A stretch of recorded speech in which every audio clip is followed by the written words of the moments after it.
This is race number 5 in the open women division, 1500 meters. With the 13th annual Micronesia Cup competition recently held on Guam with over 30 outrigger canoe teams participating, you can't deny the growing popularity of paddling on the island. The competition, which was hosted by the Guam Kayak and Canoe Federation, is one many paddling enthusiasts train for. Many say paddling started back in 1994 when the South Pacific Games were held on Guam. From there, different organizations formed, and currently there are 3 clubs on island that have teams under them. For Team Poksai member, which falls under the Guam Outrigger Canoe Club, Michelle Cerezo, her love for the sport evolved at the young age of 13. My friend just took me down to the beach and said, let's get in a canoe. So I did, and I never stopped. So now I'm in my 40s, and it's just part of my life now. As for fellow team members Anna Gale and Natalie Calvo, it was a way for them to not only get exercise, but also a chance for them to try something new. I wanted to do something besides step aerobics.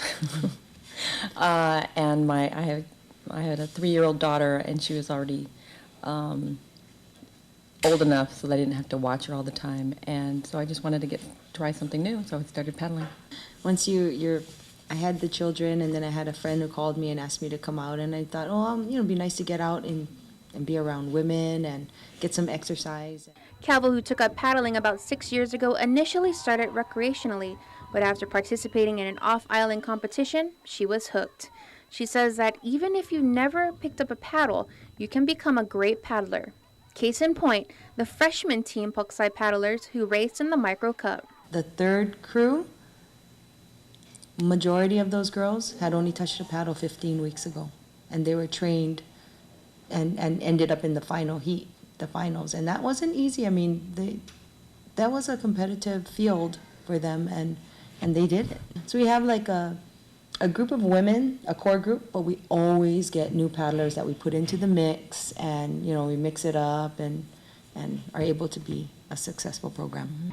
Gail believes that some people may be intimidated to join a paddling team because they may not be welcomed by a team that is already set, but that isn't always the case. They ask, when are you training again? What are you doing? But we always say, look, we're going to train for an event.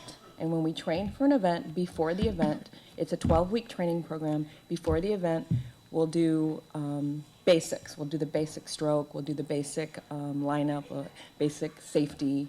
And then we say we have this program. And if you want to do it, you have to, really be committed. A big part of that commitment is turning in logs, working out, whether it be with the team or on your own time. And we want to make sure that people are in good physical shape. And because it's very exhausting, but it's also very rewarding. According to Calvo, on the 6-seat outrigger canoe, every team member has a job. Every seat has a responsibility, so it's very important that everyone understands what's expected of them in the canoe, that they're given the information and that they have the skills by which that they can perform their job, and should we get into trouble out there in the ocean, that they're going to be able to do what is necessary to keep the entire crew safe.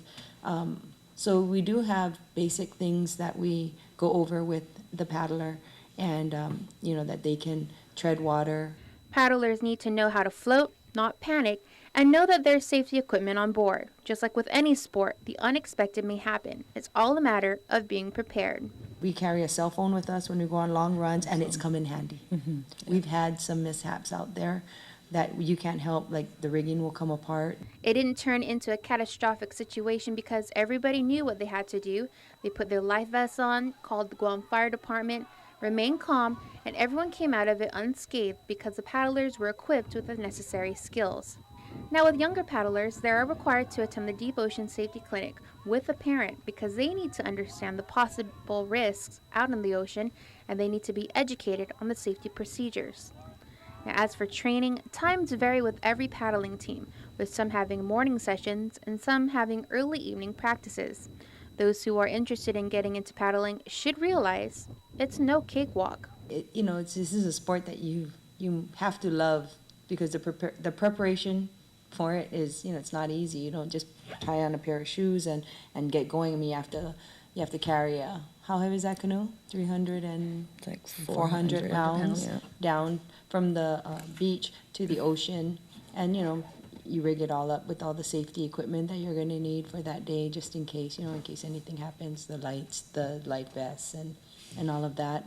Warm-up usually involves a lot of good stretching because it is a full-body sport.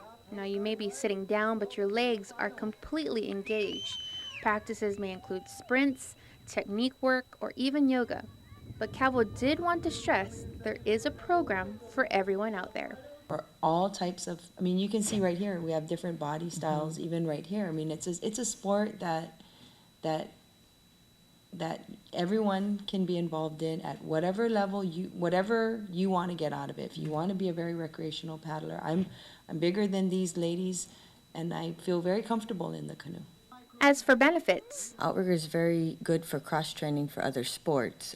And I know it benefits football, it's benefited wrestling, it's benefited swimming, it's benefited tennis. I've been told even singing. What you make out of it, but it complements whatever else your other goals you may have.